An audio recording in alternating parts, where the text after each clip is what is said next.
Today, we've got a truly fascinating explainer lined up for you. We're unpacking a highly detailed strategic guide that breaks down one of the world's most demanding, high-stakes leadership roles, the United Nations Regional Director for Arab States. This document is essentially a master blueprint. It shows exactly what it takes to drive massive, region-wide development in an era of totally unprecedented change. So if you love seeing how top-tier institutional strategy actually works in the real world, you are absolutely in for a treat. Okay, let's dive into this because the sheer scale we're talking about here is just staggering. This position, which is based in Amman, Jordan, is a D2 level role at the UN. But look, it's not just some senior management desk job. It is a massive mandate to coordinate development across 22 incredibly diverse member states. The stakes literally involve the future prosperity, peace, and sustainability of the entire Arab region. We really have to ask what it takes to leave something like this. Because to do this job, you don't just need a good resume. You need an entirely new paradigm of leadership.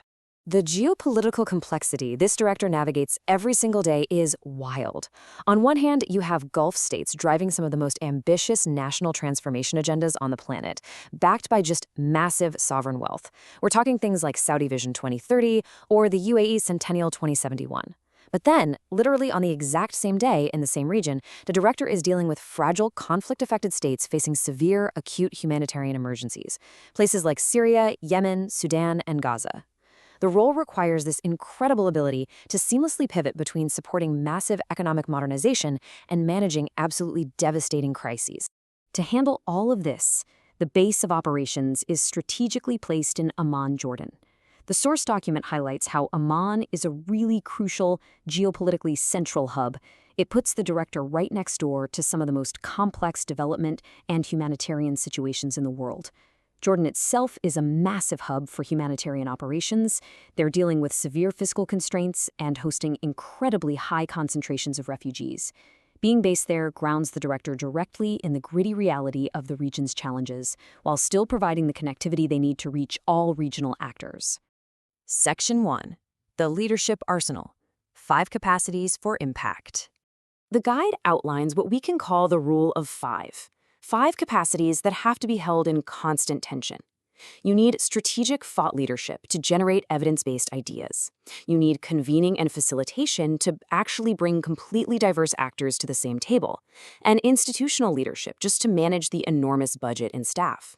Add in partnership leadership for building alliances. And finally, adaptive leadership. Because let's face it, in a region this dynamic, if you can't respond to uncertainty and shift gears on the fly, your strategy fails on day one. Section 2. The New Playbook, Institutional Evolution through UN 2.0. Now, what's really interesting about this paradigm shift is that these aren't just corporate buzzwords. They represent a fundamental cultural overhaul. The director basically has to drag the system from the old way to the UN 2.0 way. We're talking moving from analog approaches to strictly data-driven decisions. Gut intuition? That gets replaced with hard evidence and behavioral science. Linear planning is out. Strategic foresight and scenario planning are in. And perhaps most importantly, they're trying to replace a risk-averse bureaucracy with genuine innovation and entrepreneurship.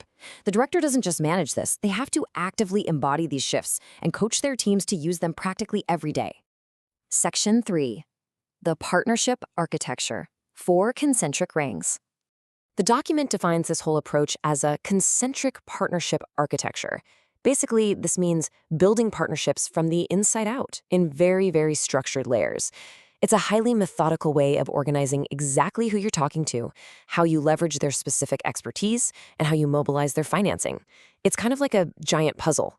Let's break down how this actually builds out across the region. So here are the 4 rings of that architecture. Ring 1 is the internal UN family, getting resident coordinators and all the different agencies completely on the same page. Ring 2 expands outward to the Arab state governments, the ministers and technical staff who actually own and drive the national development agendas. Ring 3, that targets the big money, financial institutions like the World Bank, the IMF, and regional funds.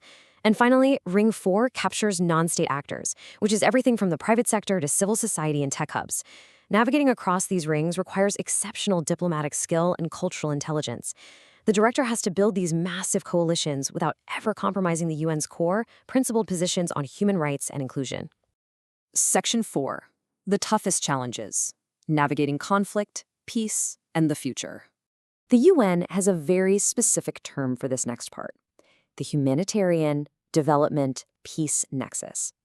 To de-jargonify this for a moment, so the crucial point is that in places like Libya, Somalia, or Syria, you simply can't wait for political settlement to start development. You can't just hand out emergency food and say, well, we'll build the schools when the war finally ends. It doesn't work that way. You have to pursue urgent relief, long-term infrastructure, and peace-building simultaneously. You have to fix today's blazing emergencies while actively building tomorrow's peace. Doing this in the real world requires a highly disciplined process called conflict-sensitive development. It starts with applying rigorous conflict risk analytics to understand exactly what's driving the tension on the ground. Next, the director guides the teams through strategic scenario planning, anticipating what might happen next week, next month, next year. Finally, they design integrated programming. And the absolute vital rule here is to ensure that development money and resources do not accidentally reinforce the very things driving the conflict. It is incredibly delicate, high-wire work. Another massive modern challenge they face is the digital divide. On one hand, rapid digital transformation is happening right now. You see Egypt becoming a major tech hub, and the Gulf states are investing massively in AI and smart cities. It's a tremendous opportunity, right? But on the flip side, the director has to manage some really severe risks: digital exclusion, algorithmic bias, and major cybersecurity vulnerabilities. The core UN promise is to leave no one behind. The director has to ensure this incredible digital boom doesn't end up further marginalizing vulnerable populations, especially women, youth, and persons with disabilities. Section 5. Closing the investment gap, the financial reality of the SDGs.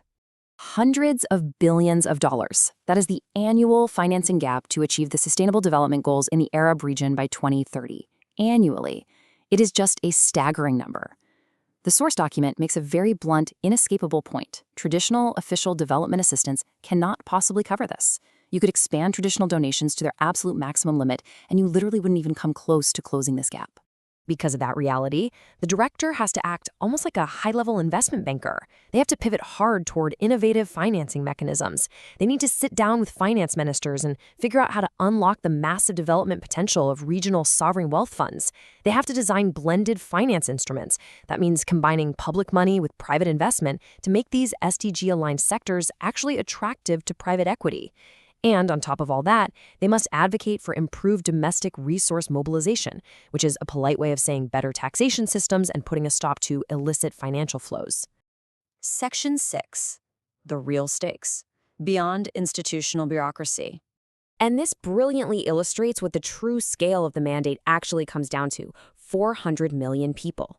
At the end of the day, the ultimate measure of excellence for this director isn't whether their reports are filed on time or if their interagency coordination meetings run smoothly. The ultimate, most demanding standard is developmental accountability. It's whether the United Nations institutional excellence genuinely translates into a tangible, improved quality of life for the 400 million people living across the Arab region. Which leaves us with this final, provocative thought to ponder. We've just walked through the UN 2.0 playbook. We've seen the incredible demand for a leader who has to be part diplomat, part investment banker, and part data scientist all rolled into one. But in a region heavily defined by both extreme, unimaginable wealth and acute, devastating crisis, will this institutional recalibration actually be enough to bridge that gap and truly transform those 400 million lives? It's a monumental task and a truly fascinating look inside the reality of global leadership. Thanks so much for exploring this strategic profile with me today.